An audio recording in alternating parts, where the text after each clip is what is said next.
좋습니다. 하나님 중심, 말씀 중심, 교회 중심으로 사세요. 하나님 중심, 말씀 중심, 교회 중심으로 사세요. 아멘. 아멘. 우리 예전에는 우리가 예배 전에 이걸 합창하고 시작했던 때도 있었던 것 같아요.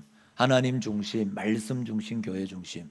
우리가 먼저 그렇게 살아내야 되고 우리 자녀들에게도 그 신앙을 이어줄 수 있는 은혜가 있기를 주님의 이름으로 축복합니다. 오늘 본문은 신자된 부모로서 자녀를 어떻게 키울 것인가 하는 문제를 다루고 있습니다. 아무도 이 문제를 자신 있게 이야기하는 사람은 없죠. 자녀를 기르는 것이 또 양육하는 것이 그만큼 어렵다라는 거죠. 자녀를 기른다는 것은, 자녀를 가르친다라는 것은 개를 기르는 것하고는 다르죠.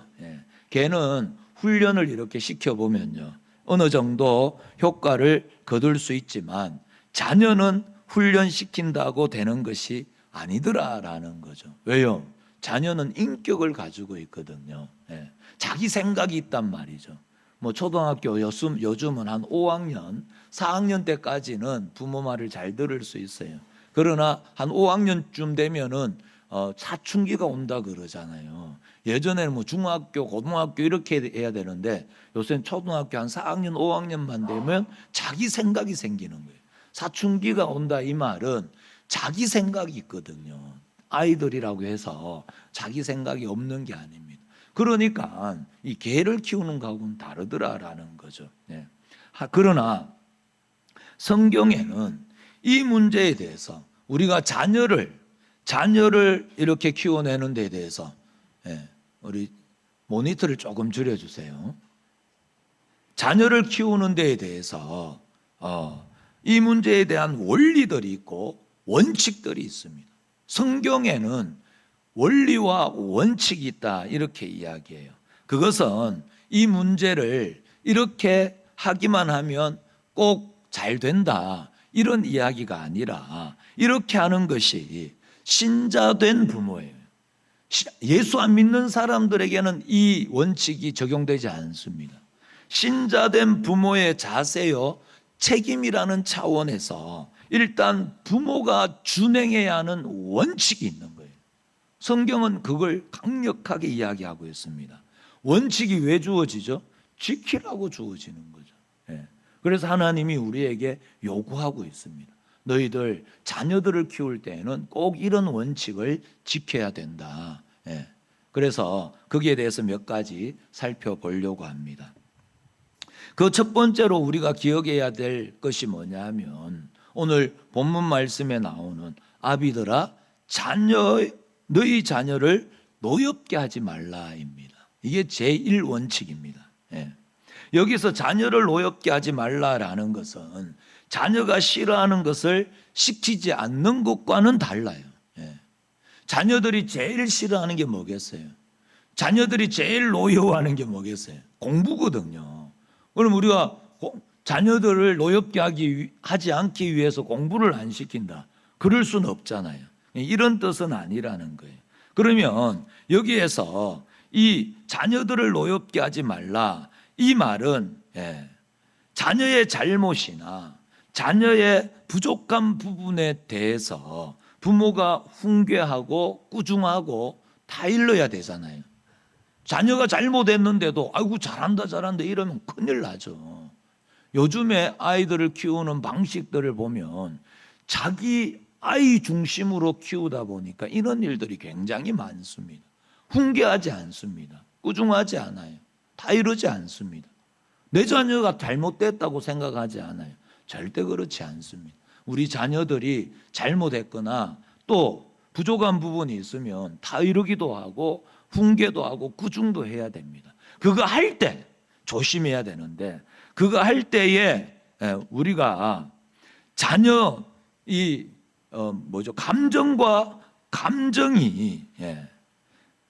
감정과 감정의 충돌로 나타나서는 안 된다라는 걸 이야기하고 있습니다. 노엽게 하지 말라라는 말은 자녀들을 충고하고 다 이럴 때에 감정과 감정이 충돌하는 것으로 나타나서는 안 된다라는 것이죠. 그러니까 부모가 자녀를 대할 때 절대로 감정을 앞세우면 안 된다는 거죠. 예. 감정으로 대하면 안 됩니다. 바꿔 말하자면 부모는 자신을 억제하지 못하는 사람이 되지 말라, 이런 뜻입니다. 자신을 억제하지 못하는 사람이 되면요, 화를 막 내버리는 거죠. 예. 자기를 절제하지 못하고 자제력을 잃어버립니다. 예. 그것은 절대로 안 된다라는 것이죠. 예. 이 원리는 그러면 어디에 근거를 하고 있냐면 에베소서 5장 18절 말씀인 술 취하지 마라, 이는 방탕한 것이니 오직 성령으로 충만함을 받으라, 이 말씀의 지배를 받고 있어요. 또 그리스도를 경외함으로 피차 복종해야 된다, 21절 말씀에 부터 출발을 하게 되는 것이죠. 이걸 꼭 명심해야 됩니다. 우리가 자녀들을 노엽게 하지 않는 것, 그러니까 감정과 감정이 충돌하는 것을 우리가 피하는 것은 윤리 도덕적 차원이 아닙니다. 또 이것은 어떤 심리학적 차원에서, 또 교육학적 차원에서 그게 잘못됐으니까 하지 말라, 이런 정도가 아니고 하나님의 말씀의 지배를 받는 거예요. 그 말씀이 뭐라고요? 에베소서 5장 18절 말씀과 21절 말씀이 술 취하지 마라, 이는 방탕한 것이니 성령으로 충만함을 받으라, 이 말씀에 근거하여 우리는 제1원칙인 자녀를 노엽게 하지 않아야 된다라는 거죠. 자녀는요, 부모의 소유물이 절대 아닙니다. 내 자녀니까 내가 죽이든 살리든 내 마음이다 라는 생각을 갖는 한 우리는 신자된 부모가 아니에요. 자녀는 우리 개인의 소유가 될 수 없습니다. 자녀를 우리 함부로 하면 안 됩니다. 왜요? 자녀는 하나님이 맡긴 큰 책임이기 때문에 그렇습니다. 한번 따라하겠습니다. 자녀는 하나님이 맡긴 큰 책임이다. 자녀는 하나님이 맡긴 큰 책임이다. 아멘. 아멘. 하나님이 우리에게 맡긴 책임들이 많습니다. 교회도 맡기고요, 또 우리에게 사명도 주시고요, 여러 가지 책임들이 있는데 그 책임들 중에 자녀가 가장 큰 책임으로 우리에게 주어졌다는 사실이에요. 내 자녀니까 내 마음대로 할 수 있다, 그런 이야기는 하지 마시기 바랍니다. 내 자녀니까 내 마음대로 할 수 있다고 해서 자녀가 어떤 실수하고 잘못한 부분에 대하여 부모가 화낼 권리는 없다, 이 말입니다. 왜요? 자녀는 내 마음대로 할 수 있는 존재가 아니기 때문에 그렇습니다. 내 소유물이 아니기 때문에 우리가 함부로 화내면 안 됩니다. 물론 우리가 정당한 신앙으로 자녀를 양육하면 자녀들이 잘 된다, 이런 법칙이 성경에는 나타나지 않죠. 단지 우리가 할 수 있는 것은 성경에서 요구하는 바와 같이 우리가 믿고 우리가 요구받은 대로 성실하게 해야 할 신앙적인 인내와 자세가 있을 뿐입니다. 그렇게 하면 잘 되니까 그렇게 해라, 이렇게 이야기하는 게 아니더라는 거죠. 그 결과에 대해서는요, 그 결과에 대해서는 하나님이 꼭 맞은 때 가장 좋은 모양으로 주실 줄 믿습니다. 이걸 우리는 믿을 뿐이죠. 그 결과는 하나님께 맡기고 우리는 우리가 준행해야 될, 부모가 준행해야 될 원칙들을 지켜내야 된다는 거죠. 이 믿음 가운데 자녀에 대해서 우리가 제일 처음 해야 하는 것은 바로 뭐라고요? 자녀를 노엽게 하지 말 것입니다. 여기서 노엽다라는 것은 감정과 감정의 충돌, 또 의지와 의지의 충돌로 자녀와 만나는 것을 이야기합니다. 감정과 감정으로 자녀와 만나고 부모 자녀가 만나면 어떻게 되겠어요? 난리 나는 거예요. 전쟁이 일어나는 거예요. 부모도 부모의 의지가 있고 자녀도 자녀의 의지가 있어요. 그 의지와 만나면 어떻게 될까요? 엄청나게 어려운 일들이 생기죠. 이걸 노엽다, 이렇게 표현을 하고 있어요. 이건 안 된다는 거죠. 우리는 이런 자세를 바꾸어내셔야 됩니다.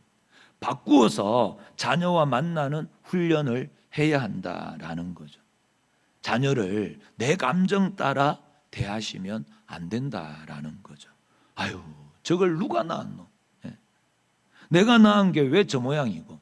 이런 이야기는 절대 하지 마세요. 예.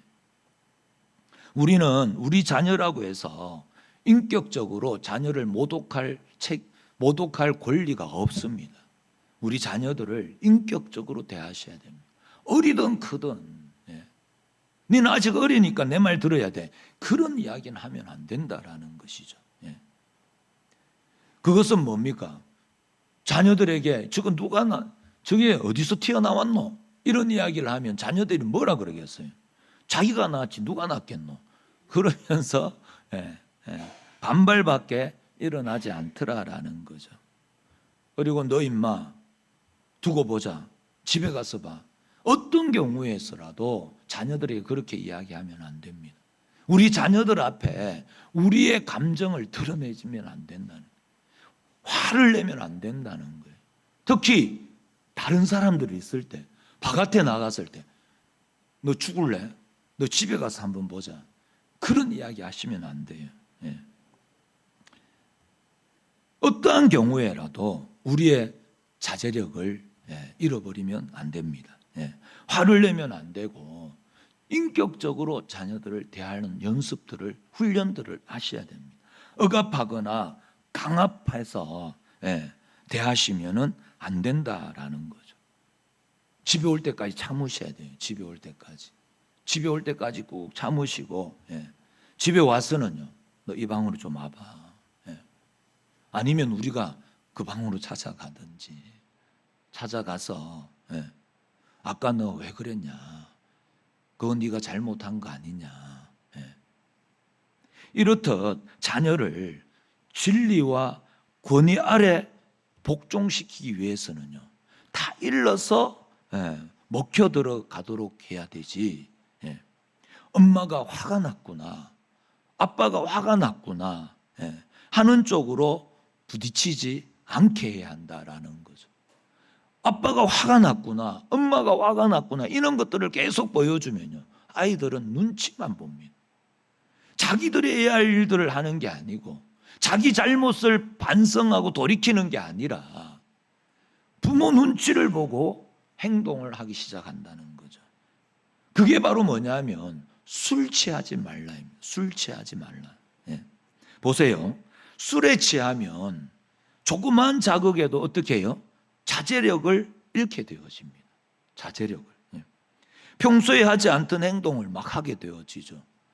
평소에는 많은 5천 원 용돈 주기도 벌벌 떨던 아버지가 술만 먹으면 뭐예요? 5만 원짜리 막 줘버리는 거예요. 이건 뭐예요? 자제력을 잃어버렸기 때문에 그렇습니다. 엄마한테 돈을 갖다 줘야 되는데 술집에 다 갖다 줘. 이 정신이 없는 정신이. 조그마한 자극에도 생각하고 자제할 능력을 잃어버리는 게 술 취한 사람의 특징입니다. 걷다가 가볍게 부딪히면은 우리가 평소에는 어떻게 해요? 그냥 지나치는 수준인데도 술만 들어가면은 시비를 이 사람하고 시비 붙고 저 사람하고 시비 붙고 하다못해 전봇대하고도 싸워요. 그렇지 않습니까? 우리 친구들은 어릴 때에 매일 뭐냐면 백밀러하고 싸워요. 백밀러하고. 그래가지고 백밀러를 얼마나 많이 깨부순지 몰라요. 요즘 같으면 다 잡혀 들어가는 일이에요. 마찬가지로 이렇듯 우리의 자제력을, 부모가 자제력을 잃어버리면요, 자녀의 조그만한 문제에 대해서도 폭발해 버립니다. 자주 그런 모습을 보인 적이 있으시죠? 그건 뭡니까? 술 취한 사람이 하는 행동이지 성령으로 충만함을 받은 사람의 행동이 아니더라라는 거죠. 우리가 자제력을 잃어버리지 않아야 되는 것은 이 말씀에 지배를 받게 되어지는 것이죠. 우리가 자제력을 잃어버리고 막 이렇게 하는 행동들이 이웃과의 문제만이 아니라 자녀와의 문제에서도 동일하게 그 책임을 누가 져야 된다고요? 부모가 져야 되는 거예요. 네가 화나게 하니까 내가 화나는 거 아이가? 그건 안 돼요. 책임을 자녀에게 떠넘길 수 없다 이 말입니다. 부모가 1차적으로 책임을 져야 된다. 이게 성경의 이야기입니다. 이렇듯 신앙이라는 것이 부부 관계에서 또 자녀 관계에서 상사와 부하의 직원의 관계에서 이루어져야 되는 거죠. 그렇지 않은 것은 우리가 잘못하고 있는 겁니다. 신앙이라는 바고 여기서부터 시작이에요. 부부 관계에서 가장 가까운 관계, 가장 가까운 사람들에게 우리의 신앙이 실제가 되어져야 돼요. 우리의 믿음이 그들 앞에서 실제가 되어져야 되죠. 가장 가까운 사이에서. 그들을 먼저 감동시키고 변화시키는 데까지 가야 됩니다. 그러려면 내가 먼저 변화가 되어져야 되죠. 내가 성령으로 충만한 사람이 먼저 되어져서 내 기준이 세상의 어떤 심리학적, 교육학적 아니라 윤리도덕이 아니라 하나님의 말씀의 지배를 받음으로 인해서 내 삶이 변화되는 거죠. 그 변화된 삶을 통하여서 가장 가까운 부부관계 속에서 우리 자녀들에게 그 변화의 역사를 변화하는 데까지 가야 되는 거죠. 이런 차원에서 우리는 절대로 자녀들을 노엽게 하면 안 된다라는 거죠. 감정과 감정이 충돌하는 일이 일어나면 안 됩니다. 자제력을 잃어서는 안 된다라는 거죠.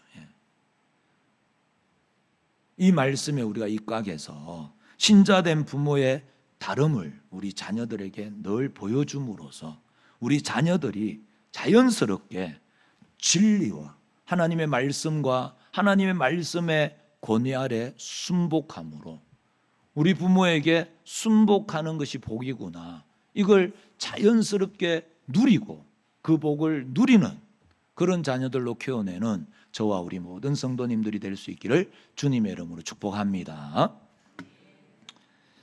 두 번째, 우리가 우리 자녀를 가르치는 데 있어서의 할 일은 우리 기준이 되어서는 안 된다라는 거죠. 그런 적 많잖아요. 우리 기분이 부모가 기분이 좋으면 모든 게 용서가 되고, 기분이 나쁘다 그러면 아무것도 아닌 것에도 우리가 화를 내고 벌을 주는 일이 있었지 않습니까? 그런 일을 만들어서는 안 된다라는 거죠. 자녀들을 헛갈리게 하면 안 됩니다. 그러면은요, 부모들이 또 눈치만 봐요. 부모 눈치만 보게 되어집니다. 지금 부모가 화가 났나 안 났나. 지금 우리가 온전한 방향으로 자녀도 부모도 나아가야 되는데 그건 다 없어져 버리고 부모 눈치만 보고 부모는 자기 기준 따라 움직이고, 그러면 그건 하나님 원하시는 가정을 일궈낼 수가 없더라라는 거죠. 사실 요즘은 너무 관대한 것이 문제가 되죠. 요즘 아이들은 부모로부터 지나치리만큼 관대한 과잉보호를 받습니다. 너무 오냐오냐 하면서 키우지 않습니까? 자녀를 이기는 부모가 없다 할 정도로 그냥 오냐오냐 이렇게 키우죠. 무엇이든지 다 해주려고 합니다. 부모가 자녀에게 무엇이든 다 해주려고 하는 건 얼마나 좋은 일입니까? 그러나 우리 자녀들이 그러다 보니까 요즘 애들이 뭐예요? 아까운 줄을 모르는 거예요. 아까운 줄을. 그래가지고 우산도 가져갔다 그러면 올 때 비 오면 다행히 가져오는데 비만 안 오면 그냥 아무 때나 놔두고 오지 않습니까? 우리가 이렇게 우리 아이들이 아까운 줄 모르는 이런 상태에서 그러면은 우리는요, 무절제하게 키우지는 않아야 된다는 거예요. 그 애들이 무절제하게 아이들의 길을 살려주고 또 넉넉함을 누리게 하는 것 좋은 일이잖아요. 우리 아이들이 늘 쭈그렁방땡이로 사는 거 원치 않잖아요. 그러나 절제할 줄 알아야 돼요. 그걸 가르쳐야 돼요. 잃어버리면 무조건 다 사주는 것으로 키우면 안 됩니다. 지난 금요일도 우리가 함께 말씀을 나누었지만, 야, 까짓 거 그거 잃어도 된다. 내가 다시 사줄게. 그런 이야기는 절대 하지 마시라는 거예요. 전략을 가르치자. 애들이 전략해야지. 이걸 가르치자는 이야기가 아닙니다. 우리 자녀가 돈의 위력부터 배우는 것을 가르치지 말자라는 거예요. 아이들이 자연스럽게 돈의 위력을 배우게 됩니다. 그건 정말 잘못 가르치는 거거든요. 예. 우산을 잃어버리고 오면 아이 까짓 거 그거 뭐 다시 사면 되지. 그렇게 이야기를 쉽게 할 수 있습니다. 그런데 한 수백만 원짜리를 잃어버리고 오면 어떻게 해요? 화를 내요. 왜 그러죠? 우산을 잃어버리니까 괜찮다 그러는데 똑같이 뭐 다 잃어버리고 왔는데 왜 그건 화를 냅니까? 예. 돈이 있으면 우리 아버지가 돈이 있으니까 좀 여유를 부리시고 돈이 없으니까 아주 옹졸해지네. 이걸 배운다니까요, 아들이. 자기도 모르게. 그래서 이 돈이 있으면 너그러워지는구나. 돈의 위력이 대단하구나. 우리 아버지는 말씀을 기준으로 하는 게 아니고 우리 아버지는 돈이 크냐 작으냐에 따라서 기분이 달라지는구나. 이걸 배우게 되거든요. 그건 안 된다라는 거죠. 돈이 많으면 너그러워지고 돈이 없으면 사람이 옹졸해진다. 이걸 가르쳐서는 안 된다라는 거죠. 우리는 하나님을 두려워하는 사람들이지 돈에 따라서 우리의 감정이 왔다 갔다 하면 안 된다라는 거죠. 그래서 우리는 죄를 지으면 잘못하는 일이 있으면 따끔하게 꾸중하고 이 땅을 살아가는데 하나님 말씀대로 살아가다가 손해보면 그때는 너그러워지세요. 괜찮다. 손해봐도 된다. 그게 우산 하나 값이든 아니면 수백만 원, 수천만 원이 거기에 손해를 본다 해도 너그러워지세요. 그러면 우리 자녀들이 그걸 보고 뭘 배우겠어요? 우리 부모님은 돈에 좌지우지 되는 분이 아니라 하나님의 말씀 앞에 늘 넉넉한 분이시구나. 이걸 배우지 않겠어요? 우리를 통하여. 그것이 신자된 부모가 해야 하는 가장 큰 책임입니다. 우리는 그것을 반드시 해야 한다라는 것이죠. 우리는 우리 기준이 되면 안 됩니다. 하나님의 말씀이 기준이 되어져야 되죠. 하나님 자녀 앞에서의 기준이 하나님의 말씀이 되고 진리가 기준이 되어져야 될 줄 믿습니다. 그것이 신자된 부모가 해야 하는 가장 큰 책임이고 우리가 반드시 해야 되는 일들입니다. 지금 우리 이아론 집사님이 일부 예배를 드리는구나. 우리 은유가 태어났어요. 지난 수요일 날. 많이 축하해 주시기 바랍니다. 건강하게 태어났어요. 산모도 건강하고 얼마나 기도하고 정말 우리 김정은 집사님이 기도 부탁한 게 있었어요. 그 기도 부탁한 대로 다 됐어요. 얼마나 감사한지 축하해 주시고 분명히 이렇게 자녀를 우리 두 자녀도 그렇게 키우고 있지만 우리 세 번째 공주도 그렇게 아름답게 키워낼 줄 믿습니다. 찬이하고 예지도 아멘이시죠? 뭘 먼저 가르쳐야 되는가? 이게 중요하다는 거죠. 우리 자녀들이 돈의 위력보다 하나님의 위대하심과 하나님의 말씀에 온전히 순복하는 자녀로 키워내는 저와 우리 모든 성도님들이 될 수 있기를 주님의 이름으로 축복합니다. 셋째로 우리가 기억해야 할 것은 우리 부모님들이 자녀 앞에 합리적이어야 됩니다. 불합리하면 안 돼요.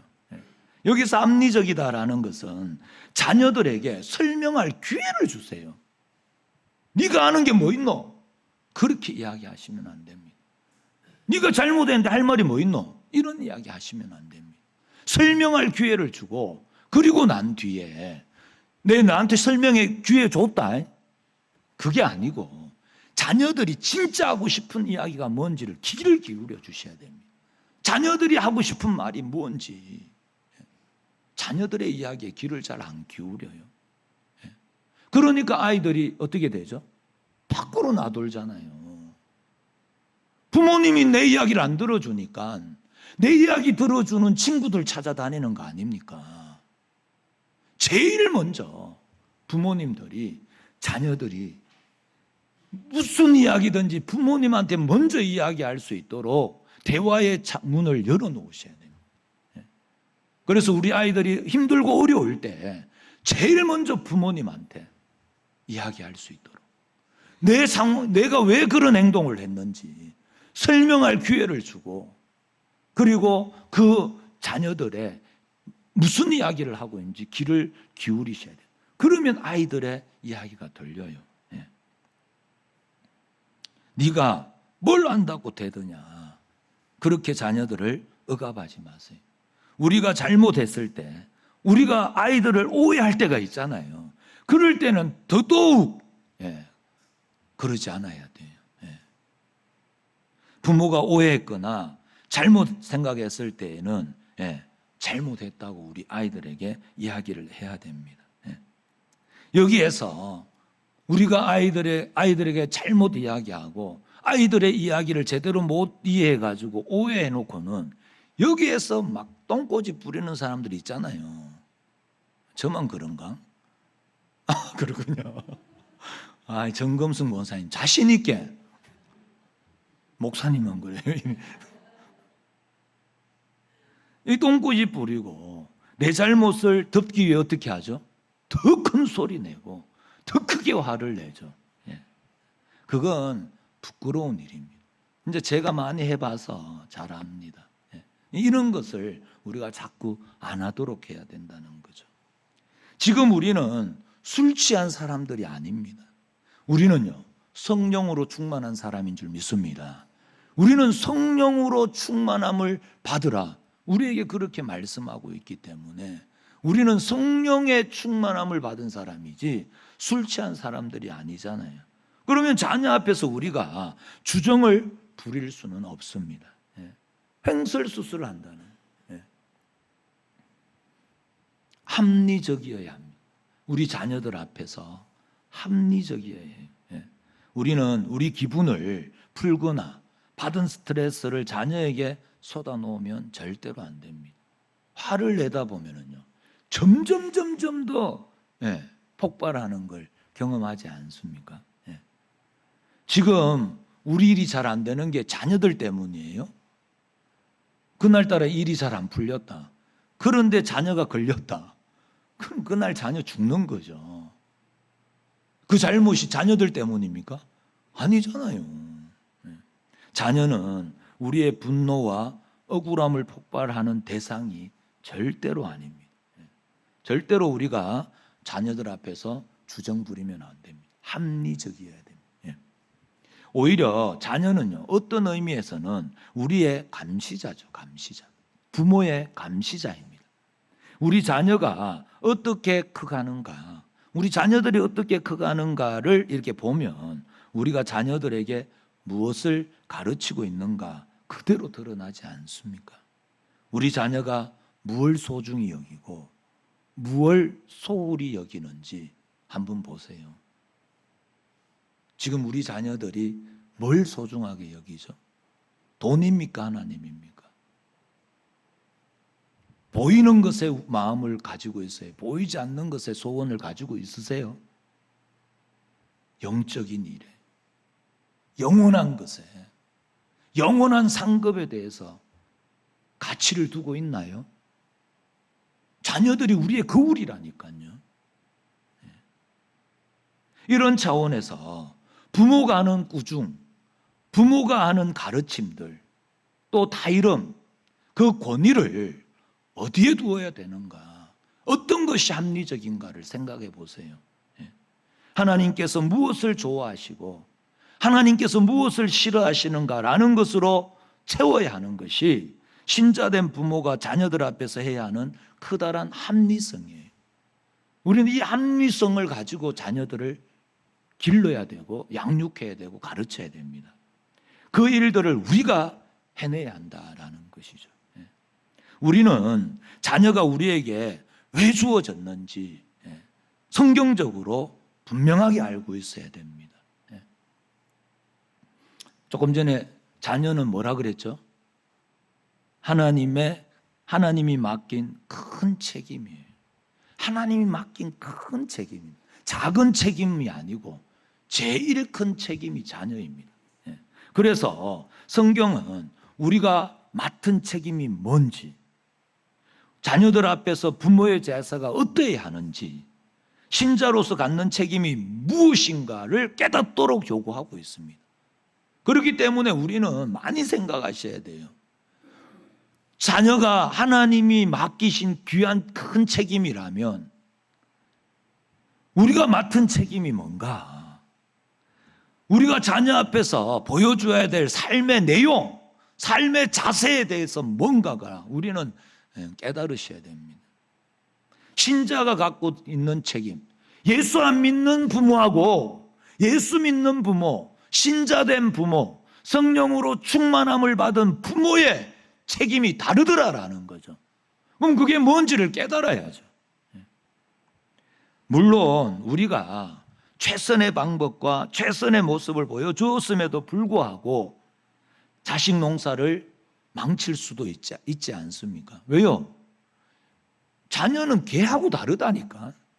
자기의 생각이 있고 인격이 있고 자기의 가치가 있기 때문에 우리가 아무리 가르친다고 해도 자녀가 뻗나갈 수 있다니까요. 그러나 성경은요, 우리 신앙에 있어서, 우리의 책임에 있어서 모든 문제에서 뭘 요구하고 있죠? 순교를 요구하고 있다는 사실을 기억하셔야 됩니다. 남편들아 아내를 사랑할 때 어떻게 사랑하라고요? 죽기까지 사랑하는 거예요.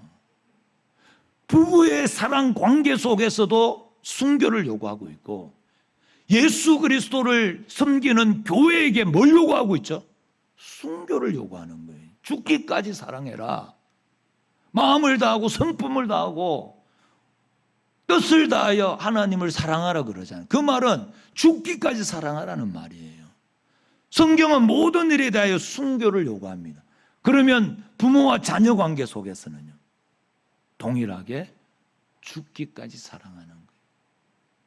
한번 해보고 안 된다고 그만둘 수 없다 이 말이죠. 한 번 실패한다고 포기할 수 없습니다. 순교할 때까지 끝까지 그 책임을 져라 이렇게 이야기하고 있어요. 되면 하고 안 되면 치아비라마 그런 건 성경에 없단 말이에요. 자녀를 향한 책임이 되면 되는 대로 죽기까지 하고 안 되면 될 때까지 죽기까지 해야 된다 이 말이죠.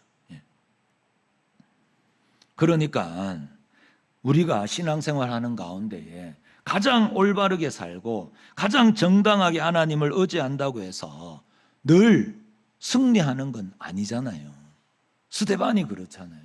스데반만큼 성령으로 충만한 사람, 거기에 칭찬받는 사람, 그런 사람이 없었거든요. 그런데 세상적으로 볼 때 돌 맞아 죽잖아요. 그러니까 우리가 다 잘한다고 해서 모든 반응이 우리에게 올 때에 감동하고 감격하고 우리의 권위에 순복하고 그러진 않는다라는 거죠. 마찬가지로 우리가 가장 신자다운 부모 노릇을 한다고 해서 우리 자녀들이 가장 훌륭해진다 그런 약속은 하지 않습니다. 그러나 그것이 뭐라고요? 부모의 책임이다라고 이야기를 하고 있는 거죠. 그 결과는 누구에게 맡겨야 된다고요? 하나님께 맡기고 우리는요 책임으로 순교할 때까지 그 책임을 감당해야 된다는 거죠. 그러면 여기서 순교라는 건 뭐겠어요? 자녀에게 대한 순교. 그것은 순교라는 것은 뭐죠? 총칼로 위협한다 해도 내가 절대로 주를 믿는 것을 포기하지 않겠습니다. 그게 순교잖아요. 그것처럼 세상적인 방법에서 자녀를 출세시키는 것보다 신자된 부모로서 성경적인 원리와 하나님의 요구사항에 따라 부모 노릇함으로 내 자녀가 혹 세상에서의 방법과 약삭빠름에 지는 한이 있어도 이게 중요하죠. 지는 한이 있어도 세상에서 우리 자녀들이 바보가 된다 할지라도 그 길을 택하고. 무슨 길을요? 하나님 제일주의, 그걸 택하겠다는 거죠. 혹 내 가르침과 내 자세에 반발하는 한이 있어도 나는 그 길을 가리라. 포기하지 않고 우리 자녀들에게 하나님이 기뻐하시는 길이 뭔가를 내가 보여주리라. 그게 순교입니다. 다시 말하면 죽어도 나는 내 자녀를 하나님 중심, 말씀 중심, 교회 중심으로 키우겠습니다. 그거죠. 죽어도 나는 오직 예수, 오직 믿음, 오직 은혜, 오직 성경, 오직 하나님께 영광, 이 원리를 우리 자녀들에게 가르치겠습니다. 이거죠. 죽어도 나는 세상적인 성공을 준비시켜 나가는 그 일들에 앞서 하나님을 의지하는 법을 가르치겠습니다. 하나님께 피하는 법을 가르치겠습니다. 기도하는 자녀로 키우겠습니다. 죽어도 나는 그렇게 키우겠습니다. 그게 순교죠. 아멘이십니까? 그러려면요, 우리가 먼저 이 신앙에 든든히 세워져야 돼요. 든든하게. 우리 자녀들이 우리를 보고 우리 부모님은 진짜 예수 믿는 사람이구나. 돈을 무서워하는 게 아니고 하나님을 두려워하는 분이구나. 이걸 우리 자녀들이 보고 마음으로 항복하는 자리까지 우리가 나아가는 거죠. 이걸 순교라고 이야기합니다. 이렇듯 순교라는 것은요, 일제강점기나 공산치하에서만 있는 것이 아닙니다. 어느 곳에서나 있어요. 부부관계에서도, 부모와 자녀관계 속에서도, 상사와 직원관계 속에서도 당연히 있죠. 끝까지 우리가 그걸 죽기까지 감당한, 책임을 감당하는 거죠. 이런 측면에서 우리의 신앙은 가장 많이 부딪히고 가장 많이 접촉하는 사람 앞에서 실천되어야 될 줄 믿습니다. 아멘이십니까? 그들 앞에서 우리가 신자다워야 한다는 거죠. 우리 믿음이 그들 앞에서 실제가 되어져야 됩니다. 우리가 신자로서 하나님 앞에 부여받은 큰 책임이 곧 가정입니다. 가장 큰 책임이 가정이에요. 가정을 세운다는 것은 하나님이 우리에게 맡긴 가장 큰 책임이에요. 부부가 온전히 세워지고 자녀와의 관계가 올바르게 세워지는 일, 굉장히 큰 책임으로 우리에게 주어져 있습니다.